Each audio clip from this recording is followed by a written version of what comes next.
It doesn't begin with hallucinations. It doesn't begin with screaming. It begins with misalignment. One day, something doesn't sit right. A sound that should be familiar echoes too long in your ears. A face you've known for years feels slightly off. Not wrong, just not quite anchored. You shrug it off. Everyone does. You tell yourself you're tired, overstimulated, distracted. You blame stress, or lack of sleep, or too much scrolling through noise you don't even remember absorbing. But somewhere, quietly, reality has shifted. You're still here. Your body moves through rooms. You respond to messages. You brush your teeth. You drink coffee. But you're watching it happen from just behind yourself. It's not depersonalization. Not yet. It's something thinner, something subtle. The world around you has the right shape, but the feeling is hollow. You laugh, but it sounds like someone else's voice. You touch your hand, but it might as well belong to a stranger. You try to sleep, but the bed feels unfamiliar, like someone rearranged your room while you were gone. The strange thing is, no one notices. And maybe that's the most terrifying part. People look at you and see a person, not a question mark, not a warning sign, not a mind in quiet collapse. So you start testing things. You stare into mirrors longer than usual, try to catch the wrongness, but your reflection stares back with perfect accuracy to perfect. You say your name out loud and listen for cracks in your own voice. You blink fast, shake your head, snap your fingers, all the grounding tricks they teach for dissociation. Nothing changes. Everything is there, but something isn't. You try to explain it to a friend, fumbling for the right words, but the moment they tilt their head and ask, "What do you mean?" the fracture deepens. Because that's the proof, isn't it? You're the only one feeling it. You're the only one who sees the glitch. So you stop trying to explain. You go inward instead. You analyze. You dissect. You observe the world like a scientist studying a sample that no longer behaves according to natural laws. And that's when it gets worse. The lights in your home feel too bright. The shadows too still. Conversations around you sound rehearsed. You begin to wonder, have they always sounded like that? You start catching patterns where there shouldn't be any. The same numbers on clocks. The same word repeated by different people. Coincidences piling up until they no longer feel like coincidences at all. It's not psychosis. Not yet. You know what's real. You know what's not. But the distance between them grows harder to measure. Reality isn't gone. It's just inconsistent. A stranger smiles at you on the street, and for a moment you're sure they know something. You enter a room and forget why, but not in the usual way, in a way that feels staged, as if the act of forgetting was planted. You turn on the TV. The news anchor says words that match the script, but their eyes feel detached, as if they're watching you back. Everything behaves correctly, but it feels like a simulation running just slightly out of sync. You begin to fear sleep, not because of nightmares, but because waking up feels off. Each morning, you rise with a subtle dislocation, like reality rebooted without warning, and some variables didn't load correctly. You reach a point where you stop trusting your own senses. That's the crack. Not the screaming, not the terror, the doubt. The moment you ask, "Is this real?" and no longer have a certain answer. And once you start asking, you can't stop, because every answer you reach feels constructed. You no longer believe in the surface of things. You press deeper, always deeper, trying to catch reality slipping again, trying to see behind the curtain. The danger is, you just might succeed. And then what? What happens when the structure that held your world together no longer holds? What happens when you fall through the cracks? Not into insanity, but into awareness of how fragile the illusion has always been? Because that's what this is. Not a descent into madness. A slow, quiet unraveling of belief. The recognition that the world you trusted is stitched together by shared assumptions, and the moment your thread snaps, it all begins to fall apart. You haven't gone crazy.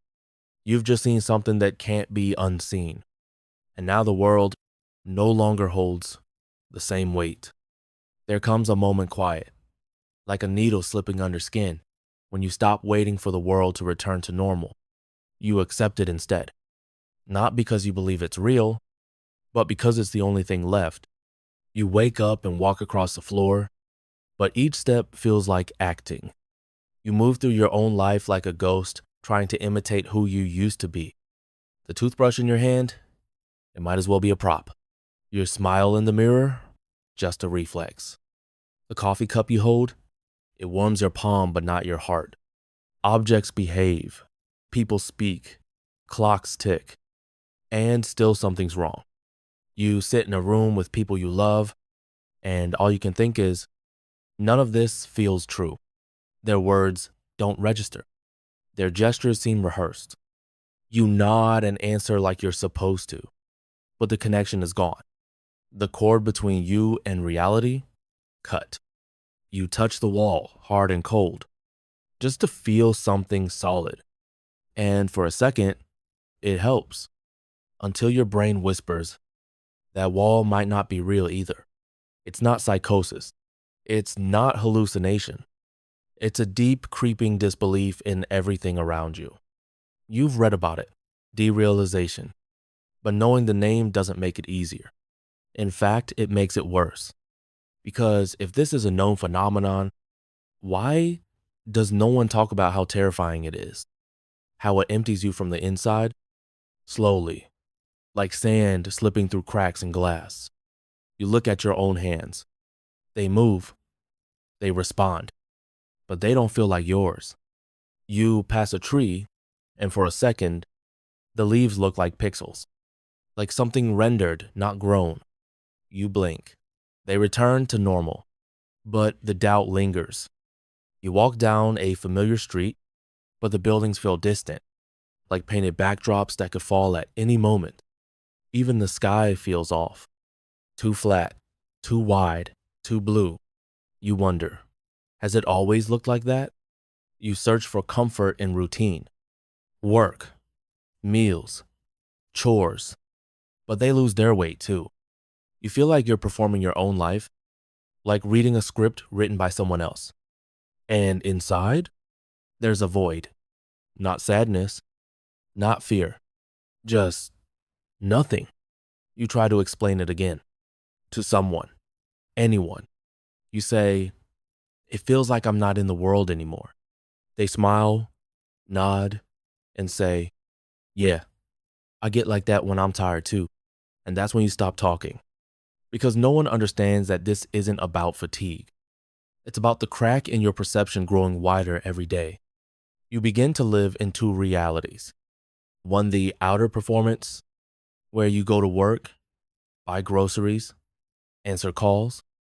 Tooth inner maze, where you question every single thing you see and feel and hear.